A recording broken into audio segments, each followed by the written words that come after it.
uses a ton of these shuttles on Scarif because it needs to move around a lot of cargo, a lot of supplies, and that's because Scarif is a key military installation for the Empire.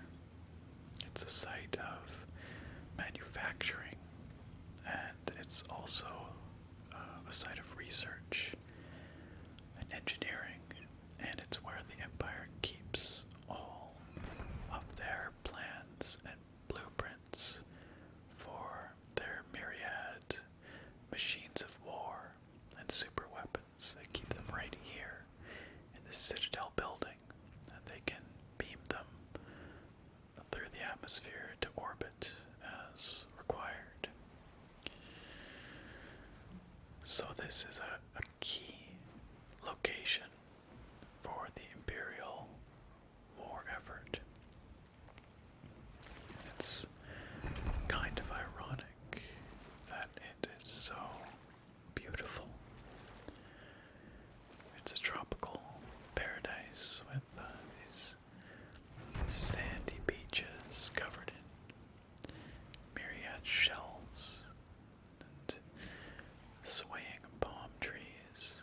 Looks like a place that would be perfect to take a vacation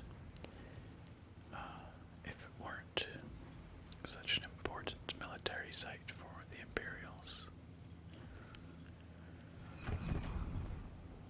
All this cargo, all these containers here are no doubt containing important items. Oh, this switch right here is of great importance in the Battle of Scarif. I won't say any more than that, but those of you who have seen Rogue One will know what I'm talking about. But this looks like a fueling container here. There's all kinds of different cargo vessels scattered across the beach here. And of course, one of the key functions of this particular facility is to research and supply materials for the construction of the Death Star, as well as to house the Death Star's plans in the Citadel archives. So it's quite possible that a great deal of the cargo containers that we see around here are bound for the Death Star, or, supporting the work on the Death Star in some way.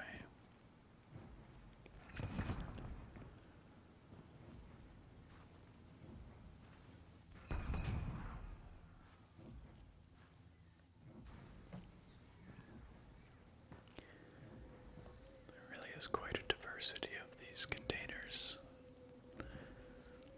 and strange devices like this thing right here. I have no idea what it's for. It looks like it's connected to this fueling station over here, maybe.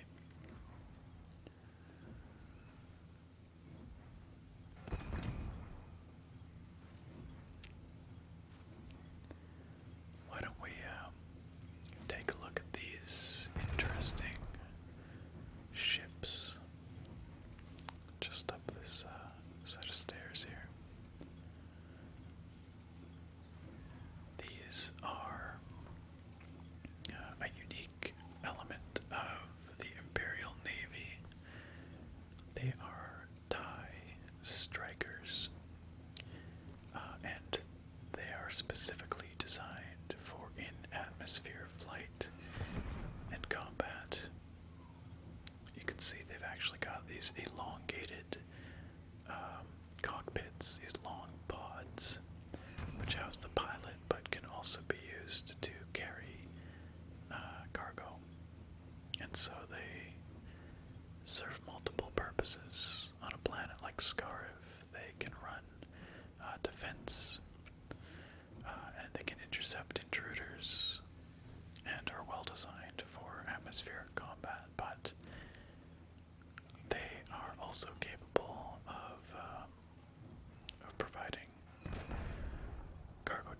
surfaces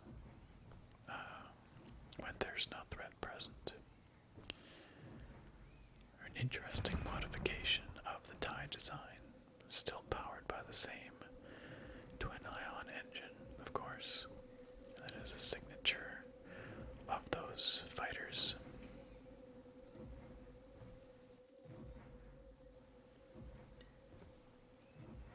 Let's take a stroll along this catwalk here.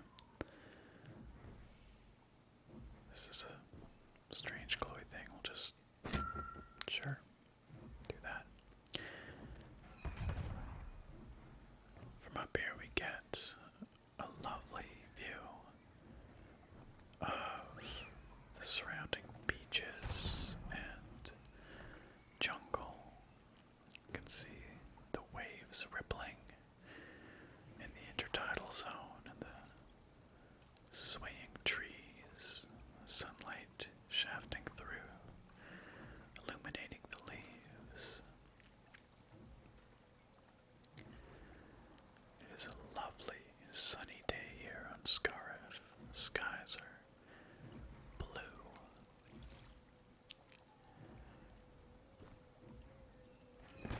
As I said, if it wasn't for the Imperial presence here, this would be... Oh, look at that, you can see an AT-AT in the distance, making a bunch of noise, making a racket, disturbing our peace. It would be just a delightful place for a vacation. Just lay a towel down on the beach, a blanket, grab a good book and a cold drink. Here's another Zeta-class cargo vessel. Like I said, the Imperials make use of a lot of them here on Scarif. They do have a great deal of cargo to move around. Why don't we dip our toes in the shallows here again? The water's warm. It's heated by the sun.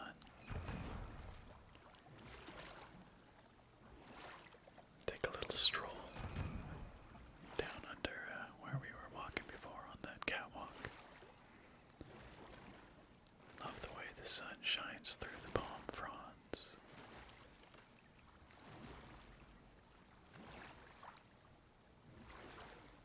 I like the sound the water makes with each footstep.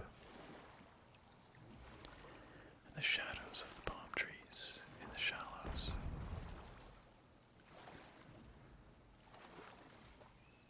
It's all quite idyllic.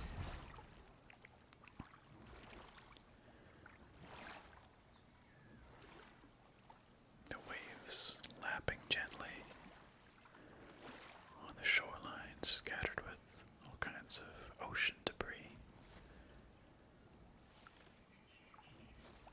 You can hear the occasional bird chirping, singing its exotic song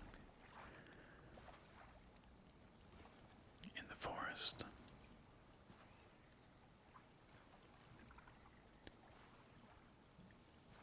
I wonder if these palm trees have coconuts. Doesn't look like it, but maybe some of them do.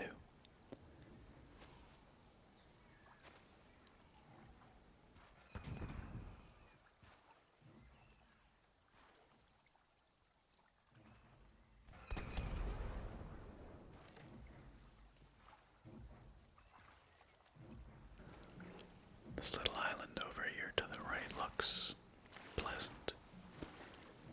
Let's give it a little look, shall we? All this lush grass growing underneath in the shade of the palms. These broad-leafed plants that are sort of everywhere here make up this dense, lush understory.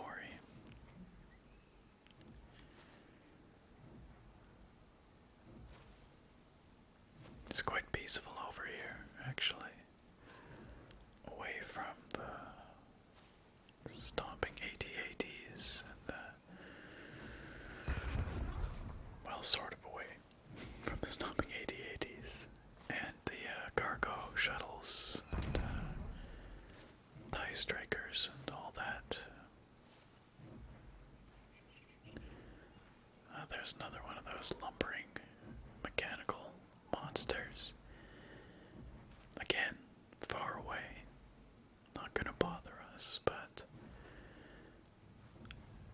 nice of it. They just left entirely. Left us to enjoy the lush vegetation and the warm sand. And oh, that's weird. What's going on? Take 2 steps forward, 1 step back. Just I got up again. I'm just dancing. Just doing a little dance. Or something. Anyway, yeah, the tropical ambiance here is just delightful. And it does contrast rather vividly against the violence which will be, or was, I guess, perpetrated here. The machines of war that are designed here, and the battle that will take place here. Since technically we're wandering before said battle. Bet you didn't know I'm a time traveler as well. Or maybe, maybe war is technically happening right now. I guess. Since, there's big stompy war robots are shooting things in the distance, I guess that's what's going on. I don't know. It doesn't really matter, after all. It doesn't concern us. We're just here for the sightseeing. Soak up the tropical atmosphere. Enjoy that warm sun.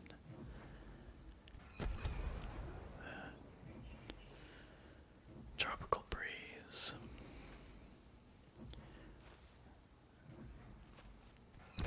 Those AT-ATs do make for a remarkable sight in the distance, though.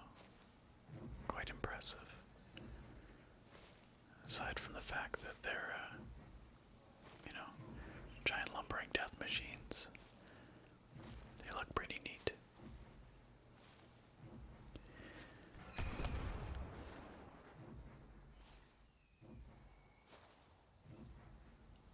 Maybe we can make our way through this dense understory and just kind of wrap around back to where we were. Oh, that's right. So this is an interesting ship up ahead. It's a relatively new ship in use by the Rebel Alliance, and it's called a U-Wing. It's manufactured by Incom, which is the same manufacturer of the X-Wing. And it's a fighter/cargo vessel and transport. This is a little FX series robot, commonly seen in medical facilities, but it's also got sort of general maintenance and repair capabilities. They call it a fix-it for short. Anyway, the U-Wing here is a pretty capable vessel, and its wings can be configured differently according to its role, whether combat or transport. And the rebels often use it to drop reinforcements and provide fire support, especially for ground operations like this one. And this ship up here is looking like it's having a somewhat worse day, judging by the black smoke emanating from it. It looks like it crash-landed X-Wing. As I mentioned, also manufactured by Incom, but I don't think this one's going to be flying again, unfortunately. Cockpit's popped though, so it looks like the pilot managed to eject prior to impact. It did make a bit of a mess here though. Scattered a bunch of Imperial cargo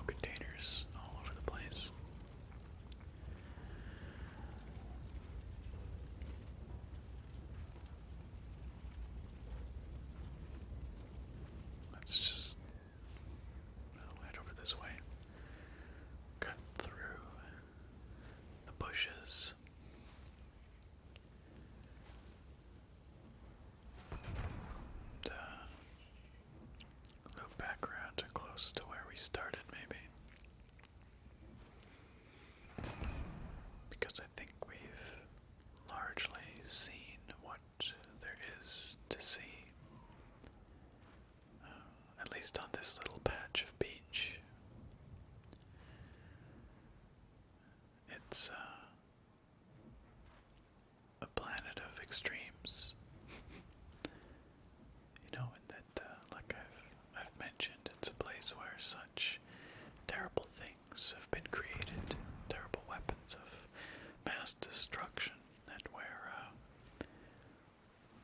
I guess there's currently a battle going on, you know, for the fate of the galaxy. And yet, it is still so idyllic. The sky is so blue. The clouds are so fluffy. Palm trees are swaying gently. The sun is warm. I love the sound that these waves are making, just gently, as they break on the shore here. In and out, in and out. And funny thing is that you can't really hear the AT-ATs so well from here. I think we've picked a nice spot to rest for a while. Take a break. Stop for now.